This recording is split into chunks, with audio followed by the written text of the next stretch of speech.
बिस्मिल्लाहिर्रहमानिर्रहीम। अस्सलाम वालेकुम नाज़रीन, लाइव डॉक्टर शाहिद मसूद के साथ मैं हूं नाइला अली। नाज़रीन, आज बिलावल भुट्टो जरदारी साहब ने वज़ीर आला सिंध मुराद अली शाह साहब से मुलाकात में गुफ्तगू करते हुए कोरोना वायरस से मुतल्लिक हुकूमती इक़दामात पर सख्त तनकीद की, जिस पर रद्द-ए-अमल देते हुए वफाकी वज़ीर इत्तलात शिबली फराज साहब ने कहा कि कोरोना पर काबू पाने के लिए सिंध को दी गई वफाक की इमदाद बिलावल साहब की लाइल्मी का सबूत है। दूसरी जानिब अदालत ने शहबाज शरीफ साहब को और हमजा शहबाज साहब को कल तलब कर लिया है। इस समेत दीगर हम मौज़ूआत पर बात करेंगे। हमारे साथ स्टूडियो में मौजूद हैं डॉक्टर शाहिद मसूद। अस्सलाम वालेकुम डॉक्टर साहब। वालेकुम जी, आपको भी डॉक्टर साहब, अदालत ने कल शहबाज शरीफ साहब और हमजा शहबाज साहब को मुख्तलिफ केसेस में तलब कर लिया है, जबकि 18वीं तरमीम के हवाले से हुकूमत और अपोजिशन के बीच एक और जो बहस है वो छिड़ गई है। क्या हालात पैदा होने जा रहे हैं आने वाले दिनों में इन मामलात में, आप देख रहे हैं? सियासत पे तो बात ज़रा थोड़ी सी कमी मैं कर रहा हूँ इन दिनों। शहबाज शरीफ साहब को बुला लिया है नैब ने कल, जी, और हमजा शहबाज साहब को एहतसाब अदालत ने एहतसाब बुलाया हुआ है। अदालत ने। और हम ये कह रहे हैं कि हम किसी तरह से भी जो है वो करप्शन पे क्या समझौता नहीं करेंगे। हम जी, असल में हम कभी भी करप्शन पे समझौता नहीं करते, ये तय है। हम सरेंडर करते हैं। तो ये बात जो कही जा रही है ना हुकूमत की तरफ से कि समझौता नहीं करेंगे, बिल्कुल बिल्कुल मैं 100% इससे जो भी वजीर कह रहा है करते हैं तो सरेंडर ही करते हैं। एक बात। दूसरी बात, मैं ज़रा इस पर कोरोना पे बात करूँ, सियासत पे बाद में बात करूँगा। ये जो शरीफ फैमिली है ना, ये हमारी पहली मोहब्बत है। मतलब जब मैं मीडिया में आया तो उस वक्त भी यही बहस हो रही थी कि नवाज शरीफ क्या सोच रहे हैं। ये 2001 में नवाज शरीफ क्या सोचते हैं और शहबाज शरीफ साहब सोचते हैं, और ये आ गया है 2020, और अभी भी यही बात चल रही है कि नवाज शरीफ क्या सोचते हैं और शहबाज शरीफ साहब सोचते हैं। इसके ऊपर मेरे ख्याल से कई मास्टर्स की डिग्रियां, PhD, डॉक्टरेट, पोस्ट डॉक्टरेट लोगों ने कर ली हैं। हमारे काम यही है ना हमारा कि नवाज शरीफ क्या सोचते हैं। अच्छा, पहली मोहब्बत में इसलिए कह रहा हूँ कि बीच में पीपल्स पार्टी आ जाए, बीच में कोई चौधरी शुजात आ जाएं, बीच में कोई मुशर्रफ साहब आ जाएं, खुद बनफ से नफीस खुद मुशर्रफ साहब आ जाएं, इमरान खान आ जाएं, कोई आ जाए, हमारा जो है ना सलाम हुक्मरानों को हो रहा होता है, दिल हमारा लगा होता है शरीफ फैमिली पे। तो ये बुनियाद है, ठीक है। मतलब नवाज शरीफ क्या कर रहे हैं, शहबाज शरीफ क्या कर रहे हैं। अच्छा, और ये आगे भी ऐसे होगा। ये 15-20 साल बाद डिस्कशन हो रहा होगा, 10-5-7 साल बाद ही, कि हमजा शहबाज क्या सोचते हैं, मरियम नवाज क्या सोचती हैं, फिर आगे उनके बच्चे क्या सोचते हैं, उनके बच्चे क्या सोचते हैं। और ये हमारा एक मुस्तकिल जो है ना, आप समझ लें कि हमारा एक पाकिस्तान की सियासत में आप कह लें, या इसको फौज की मैं बहुत बिल्कुल नहीं कर रहा, इस्टेब्लिशमेंट होता है ना कि बस एक है, बस इशू रखा हुआ है नवाज शरीफ से शहबाज शरीफ से। मतलब भाई, नवाज शरीफ लंदन बैठे हैं, ठीक है। यानी आप ज़रा देखें कि 2 दफ़ा नवाज शरीफ साहब को सज़ा हुई है, सज़ाए मौत या उम्र भर की उम्र कैद, या पता नहीं क्या, वो खुदा जाने उम्र कैद होती है क्या होती है वो। और वो दोनों दफ़ा बाहर जाके अपने घर में या किसी महल में बैठे हुए हैं, और हम ये कह रहे हैं कि एहतसाब नहीं, कोई समझौता नहीं होगा। मैंने कहा ना, समझौता होता ही नहीं, कभी होता है तो सरेंडर होता है, बस एहतसाब ठुस। अब छोटे मोटे इधर उधर वो पब्लिक को भी तो चाहिए। शेख रशीद साहब कुछ तो बोलेंगे ना, हम कुछ तो बोलेंगे, हम भी कोई टॉक शो करेंगे, कोई करेंगे ना बात, वो करते रहेंगे बस, ठीक है। इसको बुला लिया, उसको बुला लिया, ये करो वो करो, टुक टुक टुक टुक, सारे पैसे आ गए बाहर से, पता नहीं कितने अरब लूटी हुई दौलत भी लिया, ये सब वो चलने दें। अच्छा, अब आ जाए जरा गैर संजीदा इशू पे आ जाते हैं। गैर संजीदा इशू जो है वो कोरोना है। अहम तरीन इशू तो मैंने कहा ना, मुस्तकिल इशू जो है शरीफ खानदान है, कि शरीफ खानदान में कौन क्या सोच रहा है, कौन किसका बच्चा क्या सोच रहा है, किसका बच्चा किसके साथ है। ये एक मुस्तकिल परमानेंट इशू है, तो उस पर वो संजीदा इशू है, उस पर बाद में बात करेंगे। पहले गैर संजीदा इशू पे आ जाएंगे, कितने लोग मरने जा रहे हैं पाकिस्तान में, अल्लाह ना करे। 19,854 केसेस हैं सामने, और कोई 450 के लगभग बात हो गई, ठीक है, 446। अच्छा, अब इसमें जो इम्पोर्टेंट बात है वो ये है कि ये महीना अल्लाह ताला खैरियत से गुजारे। जो बरतानिया की जो अमवात हैं वो अब इटली की अमवात को टच कर रही हैं। अगर आप फिगर्स देखें तो बिल्कुल अब वो 28,000 की फिगर क्रॉस कर गई है। बरतानिया की 28,100 और 28,700 इटली की थी, 28,100 जो है वो बरतानिया की हो चुकी है। और लॉकडाउन जो है वो कई मुल्कों में खुलने जा रहा है, कई मुल्कों। और ये जितने रियासतें या जितने हुक्मरान जहां पर भी है ना, अब इटली में वो गाने वाने नहीं गाते लोग। अब मसला ये है कि लोग बाहर निकल रहे हैं, मुजाहरे हो रहे हैं। अमेरिका की कई रियासतों में मुजाहरे शुरू हो गए हैं कि खोला जाए कारोबार को।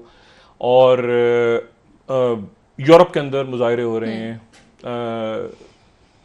भारत के अंदर मुजाहरे या शोर शराबा शुरू हो गया है सारा। पाकिस्तान में यंग डॉक्टर्स पाकिस्तान में मुजाहरे हो भी रहे हैं, नहीं भी हो रहे हैं। मुजाहरे तो नहीं हो रहे पाकिस्तान में, खोला जाए पाकिस्तान में जो है वो पाबंदी नहीं हो रही, इस तरह से कह सकते हैं। ताजर मुजाहरे का लफ्ज मैं करेक्ट इस्तेमाल कर रहा हूँ, मतलब एहतजाज कर रहे हैं वो, उनकी तरफ से एहतजाज हो रहा है। डॉक्टर्स भी एहतजाज कर रहे हैं कि वहां तो वो बाकायदा सड़कों पर आके वो मतलब कह रहे हैं कि हम इसको ये रूल्स सारे तोड़ देंगे।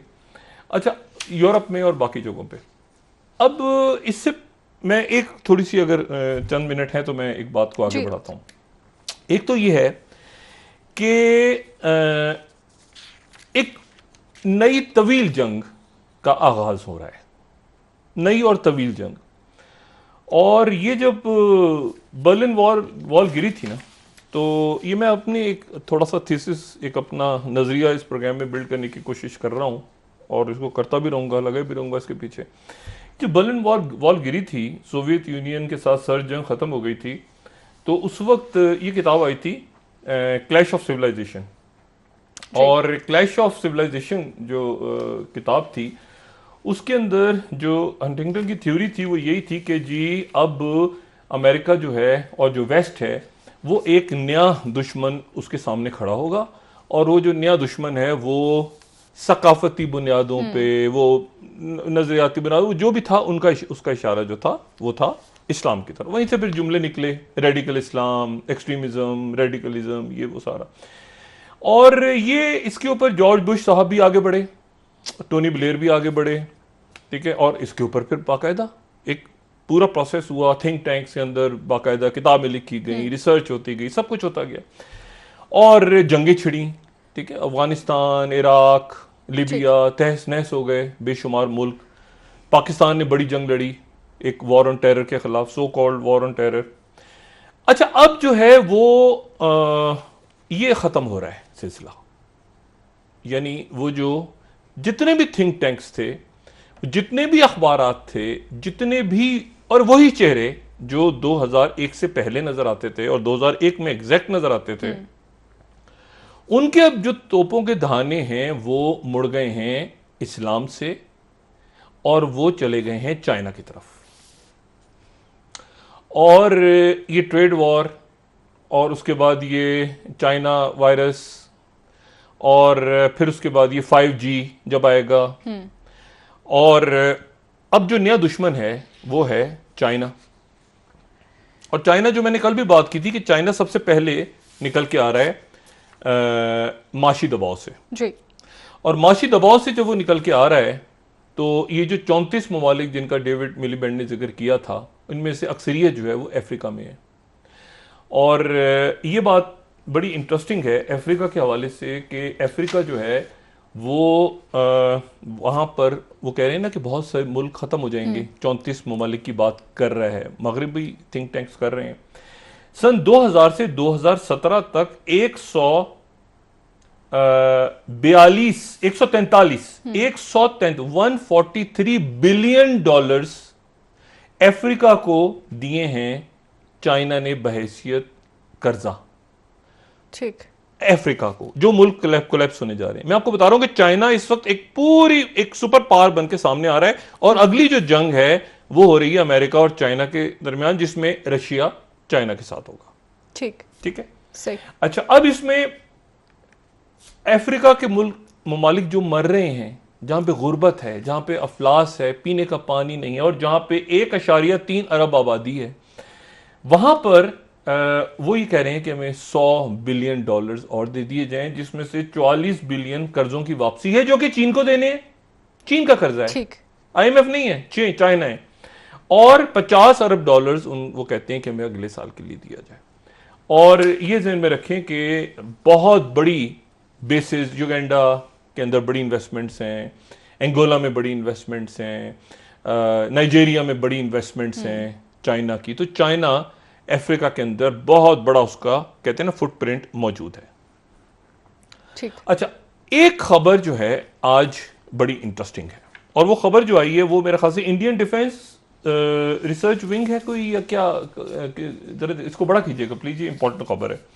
ये एक इंडियन सोर्सेज के हवाले से आ रही है, और वो यह है कि China enters Indian ocean at the time of covid crisis, India's navy hunting more than hurting more than expected.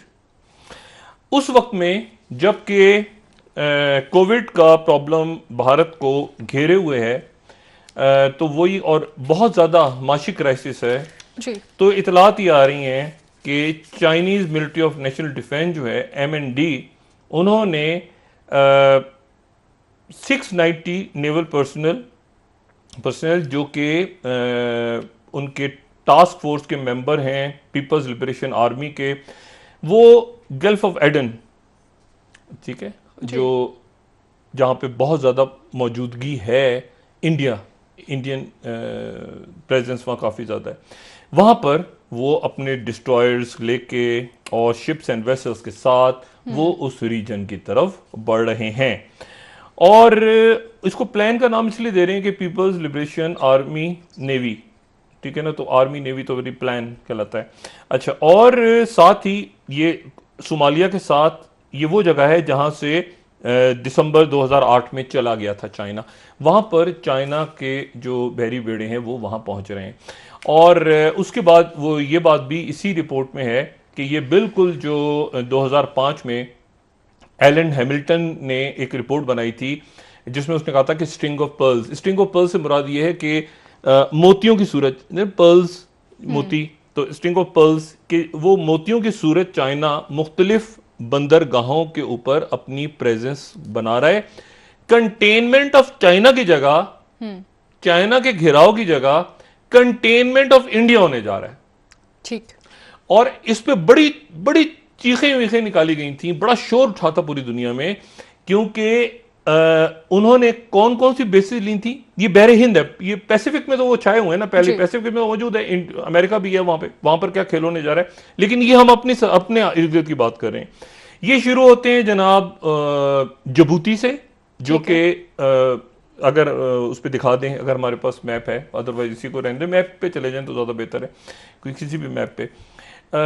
Indian ocean में वो जिबूती पे मौजूद है अफ्रीका में, जिबूती के बाद वो गवादर में है, गवादर के बाद वो म्यांमार में है, म्यांमार के बाद वो बांग्लादेश में है। तो यानी वो स्ट्रिंग ऑफ पर्ल्स की सूरत जो है वो पूरा का पूरा एक बहरे हिंद में चाइना जो है वो पूरी मिलिट्री पावर के साथ मौजूद है, ठीक है, मौजूद है ऑलरेडी। अब जो है मामला वो ये है कि इसमें से जो मुल्क पहले निकला माशी बहरान से, वो मुल्क दूसरों की हेल्प करेगा जी। अच्छा, ये जब गिरी ना वॉल ऑफ बर्लिन, मैं जरा कोरोना वायरस पे भी आता हूं, लेकिन मैं बताऊं होने जो तो अब क्या जंग क्या छेड़ रही है। ट्रंप जो है वो ये वायरस उस वक्त आया है, वैसे तो वबा का कोई हर जब भी आए तो बुरा वक्त ही होता है, लेकिन इससे बुरा वक्त और कोई भी नहीं था, खास तौर पे ट्रंप के लिए और अमेरिका और वेस्ट के लिए, क्योंकि ट्रंप की अमेरिकन इलेक्शंस हैं, 4-5 महीने बाद इलेक्शंस हैं, और इलेक्शंस, ये जो इलेक्शंस हैं ये लड़े जाएंगे चीन के ऊपर। इसमें जो नारा होगा, यानी अगर जो बाइडेन आएंगे, इसमें जो ज्यादा चीन के खिलाफ बात करेगा, यानी किसी भी मलबा डालना है ना, पब्लिक डाल रही है ट्रंप के ऊपर, तो ट्रंप के अपने ऊपर लेगा मलबा, ट्रंप डाल रहा है चाइना पे। अच्छा, और जो बाइडेन कि वो और इतना ज्यादा वहां पे एक तासुब पैदा हो गया है, और एक जमाने में जैसे मुसलमानों के ऊपर हो गया था कि हर 10 में से 9 आदमी इसको चाइना को जिम्मेदार करार दे रहे हैं, चाहे वो रिपब्लिकन हो या डेमोक्रेट्स, हराने के लिए भी बिल्कुल। अच्छा, जो बाइडेन भी सख्त होंगे, ये भी सख्त होंगे। और एक बड़ी इंटरेस्टिंग बात है, जो चाइना की कम्युनिस्ट पार्टी है, चाइना की कम्युनिस्ट पार्टी जो है वो कह रही है कि जितना ज्यादा सख्त चीन मुखालिफ सदर आएगा हमें उतना ही फायदा है। ये नहीं, उन्हें कोई डर खौफ नहीं है, वो कह रहे हैं अच्छा है, ज्यादा अच्छा है, जो भी आए वो ज्यादा आए तो हम तैयार हैं उसके लिए। अच्छा, अब इस पूरी सूरत हाल के अंदर जो ये अब देखें कि अचानक ये मूवमेंट हुई, उसके साथ ही अगर चंद लम्हात और हैं तो मैं एक ट्वीट का जिक्र कर दूं। जी जी। एक ट्वीट किया है और वो अमेरिका का ट्वीट इंतहाई अजब वक्त पे आया है, और वो आया है ताइवान की हमायत में। ठीक। अच्छा, ये अभी ताइवान क्या चीज है, हम सबने नाम सुना हो ताइवान। ताइवान जो है वो एक चीन है, ये देखें ना, अब ये यूएस मिशन टू यूएन, तो एक तो वो चीन है ना जिसको हम मानते हैं, पूरी दुनिया मानती है, ठीक है ना, पीपल्स रिपब्लिक, और एक वो चीन है जिसे कोई भी नहीं मानता। अच्छा, अब वो चीन जिसे कोई भी नहीं मानता, वो रिपब्लिक ऑफ चाइना, उसको उसे कोई 14 मुल्क मानते होंगे यूनाइटेड नेशंस के। वो दरमियान में अगर नक्शा दिखा आ सके तो हम जरा थोड़ा समझ जाएं कि वो एक, आप इस तरह समझ लें कि जो चाइना है उसके साथ उसका एक बॉर्डर है, एक बॉर्डर उसका जो है वो एक तरफ जो है उसके मतलब एक जजायर है, ठीक है ना, जापान एक तरफ है, फिलीपीन एक तरफ है, लेकिन इसको मानता कोई नहीं है। ताइवान को कोई भी नहीं मानता, यूनाइटेड नेशंस में नहीं मानता, इसकी नुमाइंदगी ना यूनाइटेड नेशंस में ना उस किसी अदारे में है, डब्ल्यूएचओ में भी नहीं है। और चाइना जो है वो कहता है ये हमारा हिस्सा है, ठीक, इसको चाइना इसको अपना हिस्सा कहता है। अब ताइवान की हमायत में अचानक अमेरिका का एक ट्वीट आ गया है कि हम चाइना की इसकी ताइवान की बड़ी तारीफ करते हैं, और ताइवान में चाइना ये बैठा हुआ अमेरिकन, ये सारी जो, और चाइना ने आगे से जवाब दिया है कि अमेरिका ने हमारे अंदरूनी मामलात में दखल अंदाजी की है, क्योंकि ये रुकन नहीं है अक़वाम मुत्तहिदा का, ये ज़हन में रखें। ठीक है। दुनिया के सिर्फ 14 मुल्क ऐसे हैं जो उसको मानते हैं सौहार्द ताल्लुकात, बाकी कोई मुल्क, किसी को पता ही नहीं है कि ताइवान जो है वो एक मुतबादिल चीन है। ठीक है डॉक्टर साहब, ब्रेक ले लेते हैं। रिपब्लिक ऑफ चाइना नाम का जो बने, उसका सरकारी नाम रिपब्लिक ऑफ चाइना है वैसे। ठीक है, आपसे इस हवाले से मजीद भी बात करेंगे, सियासी मामलात और पाकिस्तानी हालात पर भी तो आपसे ये फड्डा बढ़ने जा रहा है। अब इसका पाकिस्तान पे भी असर, हर खित्ते जी पाकिस्तान पे इसके क्या असरात मुरतब होने जा रहे हैं, उस हवाले से भी बात करेंगे। नाज़रीन, एक ब्रेक ले लेते हैं, हमारे साथ रहिएगा।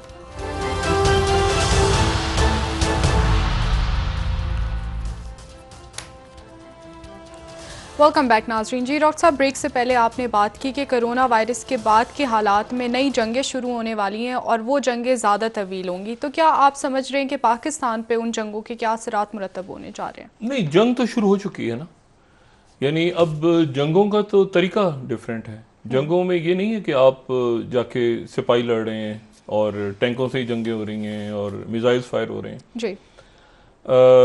जंगों के तो बहुत से तरीके हैं, और 5 तो ऐसे महाज हैं ना जो कि ऑफिशियल महाज, जिन पे अमेरिका अपनी जंग लड़ता है बाकायदा अपनी कमांड्स के साथ। यानी एक तो उनकी एयर हो गया, एक लैंड हो गया, एक सी हो गया, एक साइबर हो गया, एक स्पेस हो गया, 2 नए उनकी कमांड्स आएंगे।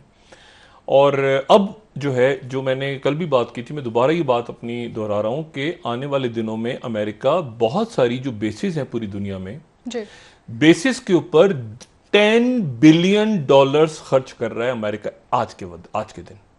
$10 बिलियन।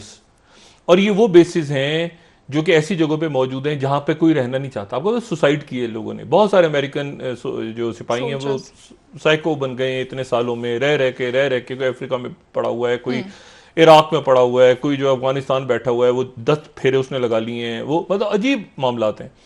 अब इस पूरी सूरत हाल में वो ज्यादा उनकी तवज्जो जाएगी आने वाले दिनों में। एक तो ट्रेड वॉर, ये माशी जो लड़ाई है, दूसरी जाएगी साइबर की तरफ, क्योंकि खतरा इस बात का है, साइबर की तरफ इसलिए जाएगी, खतरा इस बात का है कि जैसे इस दफा हुआ है कि ये वायरस कहां से आया कहां से नहीं आया अभी तक कुछ नहीं पता।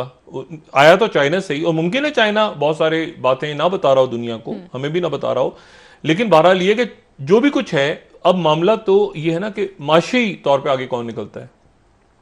खतरा इस बात का है अमेरिका को और वेस्ट को कि अगर जो कोविड-19 ने किया है, अगर वो साइबर की सतह पे जाके इंटरनेट बंद हो जाता, जो मैंने उस दिन भी बात की है, तो दुनिया कैसे चलती, या इस वक्त इंटरनेट बंद हो जाए तो दुनिया कैसे चलेगी। मतलब हर ऑनलाइन, स्कूल से लेके ऑनलाइन जो है वो बैंकिंग से लेके एप्लीकेशंस के ऊपर लोग टेलीफोन पे बात कर रहे हैं सारे, तो वो साइबर की तरफ चले जाएंगे आने वाले दिनों में जो अमेरिका है वो। अच्छा, अब इसमें इस पूरे खेल में, इस पूरे ये आने वाला है दबाव हर एक के ऊपर कि either you are with us और अगेंस्ट अस, जो 9/11 के बाद जॉर्ज बुश साहब ने फरमाया था।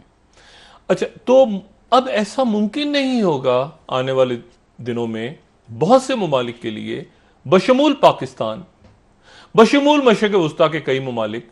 इंडिया का तो क्लियर है ना कि इंडिया ने एक साइड ले ली है कि हम मुकम्मल तौर पे इस वक्त अमेरिका के साथ हैं और इंडो पैसिफिक उनका अलायंस है। अब इंडो पैसिफिक के अंदर, इंडो पैसिफिक में पाकिस्तान से ज्यादा जो चाइना की जो पूरी पॉलिसी बनी है इतने सालों में, जैसे अमेरिका की बनी है कंटेनमेंट ऑफ चाइना, तो चाइना की बनी है कंटेनमेंट ऑफ इंडिया। ये तो बांग्लादेश में बैठा है आके चाइना, या जो है वो म्यांमार में बैठा है, तो क्या वो पाकिस्तान के लिए बैठा है? वो इंडिया के लिए बैठा है। तो कंटेनमेंट ऑफ इंडिया हो गया और तेजी के साथ हो गया। इंडिया जो है उसको मैंने कल भी बात की, उसमें उससे क्या मोहब्बत है अमेरिका को, सवाए इसके कि वो चाइना को काउंटर करे इस इलाके में। ताइवान निकल जाएगा दरमियान में। पैसिफिक रीजन से बहुत ज्यादा अमेरिकन विड्रॉ हो रहे हैं, होंगे आने वाले दिनों में। इतना बड़ा दबाव पड़ने जा रहा है। मगरिबी जो इकोनॉमी है सारी, ये IMF, ये फलां डिमांड, इनके पास नहीं है कुछ। अफगानिस्तान में भी डॉक्टर साहब फौजी इनखला के हवाले से आपने बात की। नहीं, अफगानिस्तान में बिल्कुल, अफगानिस्तान में नहीं रुकेंगे। और अल्लाह करे कि वहां पे एक पुरअमन इनखला हो जाए जो पहले हो रहा था। ठीक है ना, मारामारी वहां शुरू हो सकती है किसी वक्त भी। दाइश दोबारा सर उठा रही है। बहुत सारे अमेरिका ने भी धमकी दी है। नहीं, धमकी वमकी अमेरिका किस वक्त क्या कोई किसी को धमकी देगा? वो इस वक्त तो मतलब क्या करेंगे, धमकी वमकी तो छोड़ दें इस वक्त तो ये है कि वहां पे आप देखें, इतनी बड़ी, अल्लाह ताला खैर करे, इतनी बड़ी तादाद में अमवात हो जाएं।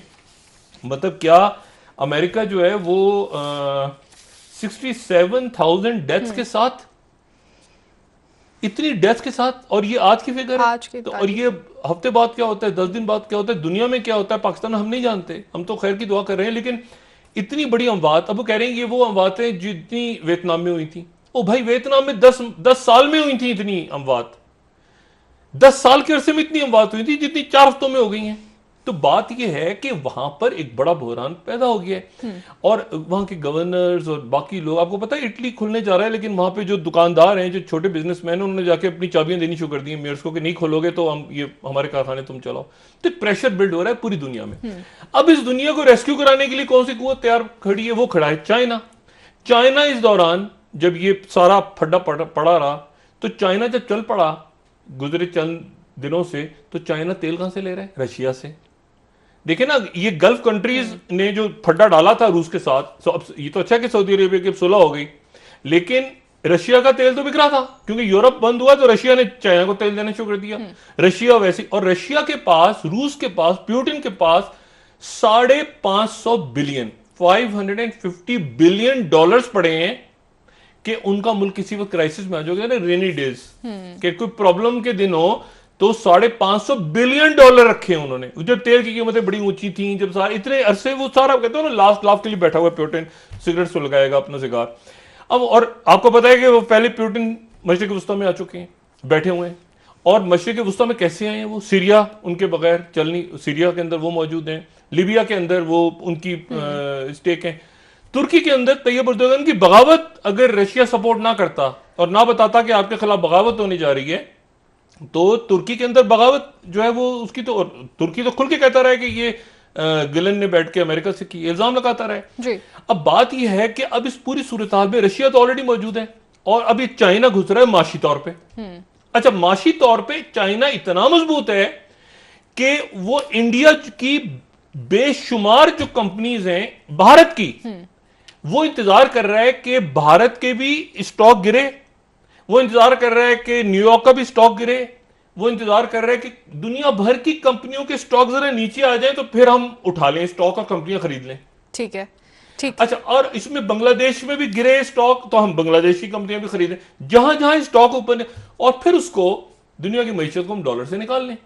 ये अच्छा, ये लॉन्ग टर्म स्ट्रेटेजी है। और मैं आपको एक बात बताऊं, मैं सिर्फ चंद सेकंड लूंगा इस पे। एक दफा मेरी मुलाकात एक शख्सियत से हुई, एक खातून से, वो जो है वो कोलंबिया यूनिवर्सिटी में गालिबन कहीं पढ़ा रही थी या किसी जगह पर उनसे मिला, तो उन्होंने कहीं बात की। उन्होंने कहा आपको पता है कि मैं जो एग्जाम हुआ चाइना में, तो मैं वहां पे सेकंड पोजीशन थी मेरी, तो मैं यहाँ यूनिवर्सिटी ऑफ, ये कोलंबिया अमेरिका में हूँ, ठीक। तो मैंने ऐसे ही पता नहीं एक कॉन्फ्रेंस या कोई लेक्चर हो रहा था किसी जगह पे, तो किसी सवाल किया कि, और वो आगे फिर उसने खुद ही जवाब दे दिया, सवाल होने से पहले लोगों के ज़हन में था। उसने कहा आपको पता है मैं सेकंड आई हूं तो मैं यहाँ पे हूँ, मैं अगर नंबर 1 होती तो अपने मुल्क में कम्युनिस्ट पार्टी के अंदर होती। वो जो best of the best brains है ना, वो सिंगापुर, साउथ कोरिया, चाइना ने बेहतरीन दिमाग उठा के वो अपने यहाँ, और वो यानी आप देखिए कितनी खौफनाक बात है कि मैं नंबर 2 थी तो यहाँ कितनी बड़ी यूनिवर्सिटी के अंदर डीन बन गई, मैं अगर 1 होती तो अपने मुल्क में कम्युनिस्ट पार्टी में। बात यह है कि वो एक इस तरह से उठा है चाइना पिछले चंद सालों में, और ये जो खुल के अब आप देखेंगे इंडियन ओशन, आप खुल के देखेंगे ताइवान, अब आने वाले दिनों में आप ये चाइना वायरस, ब्रेक ले लेते हैं, दरमियान में इंडिया और पाकिस्तान के हवाले से भी आपसे मजीद भी बात करेंगे। नाजरीन ब्रेक ले लेते हैं, हमारे साथ रहिए।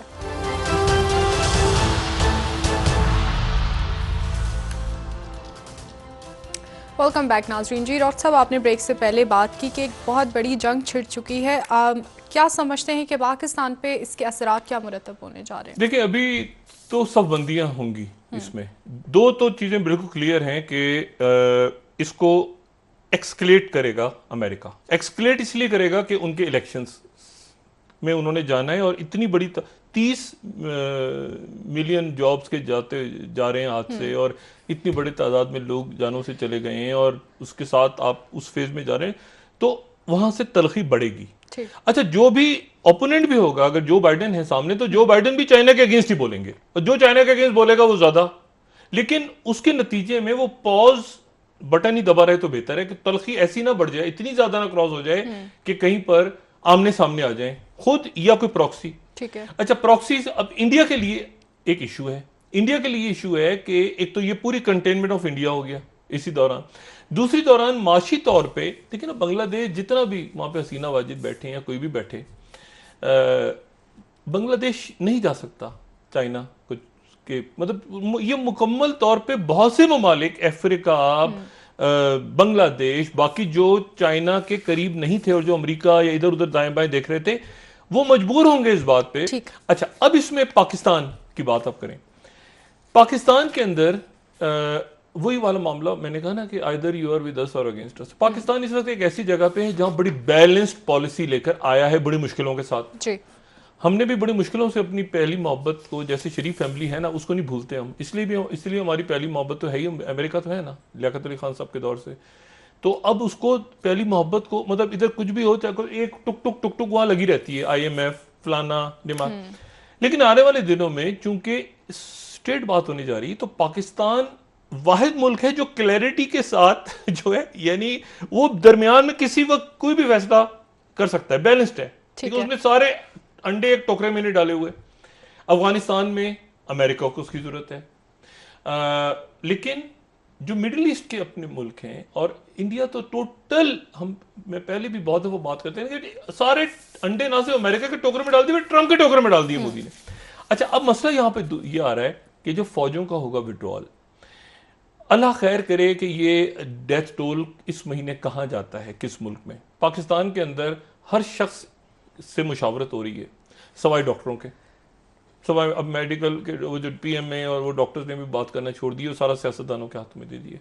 सियासतदान ही तय करें, सियासतदान ज़ाहिर मुल्क चला रहे हैं, इलेक्टेड नुमाइंदे हैं, और आने वाले दिनों में जो भी होगा, जहां पर जिसकी हुकूमत होगी वो देखेंगे। अल्लाह, वो जो बात असद उमर साहब ने की है ना कि उतनी ज्यादा नहीं हुई, ये बात बहुत पहले भी कह चुके हैं कि यहाँ जनूबी एशिया में, जनूबी एशिया दुनिया में और भी कई मुल्क ऐसे हैं, लेकिन यूरोप के अंदर भी उनको नहीं समझ आ रही कि एक मुल्क यहाँ पे कुछ हुआ तो दूसरे मुल्क में कैसे ऐसे हो गया, एक रियासत में अमेरिका की इतने ज्यादा हो गया तो दूसरे में कम क्यों हुआ, एपी सेंटर जो है वो लंदन बना हुआ है, अब कहीं जाके बर्मिंघम वगैरह की साइड पे जा रहा है। तो बात यह है कि वो इसके ऊपर स्टडीज हो रही हैं, मतलब इंडोनेशिया में कुछ और है तो साथ ही मलेशिया में कुछ और है, मतलब ये वायरस जो है ये भी कुछ अजब अंदाज में इसकी मूवमेंट हो रही है। तो पाकिस्तान में अल्लाह खैर करे कि आने वाले दिनों में ये सारा मामला कहाँ लेके जाता है। लेकिन मैं सिर्फ एक क्लोजिंग रिमार्क दे दूं, पाकिस्तान का जो सेटअप है ना, जो निज़ाम है, जमहूरियत तो रहेगी अपनी जगह, ये जो निज़ाम है ना बदमाशिया का, जब एक फ़ोन आता था वहाँ से, एक कोई ह्यूमन राइट्स फलाना ढिमाकना, यहाँ पे हुकूमतें उठा रहे हैं, बिठा रहे हैं, NRO हो रहा है, वो कॉन्डीजा राइस आ गई, फलां आ गया, ये हो गया, डिमाकना हो गया, फलां, वो किस्सा खत्म होने जा रहा है। क्योंकि अब कोई एक सुपर पावर जो है ना वो इस पोजीशन में है नहीं कि किसी को डिक्टेट करे, और खासतौर पर पाकिस्तान को डिक्टेट करे। ठीक है, बहुत बहुत शुक्रिया। आपको पता है MBS भी चाइना होकर रहते पिछले साल। बहुत बहुत शुक्रिया। उस पर कल बात करेंगे। ठीक हो गया, आपसे कल इस हवाले से मजीद भी बात करेंगे।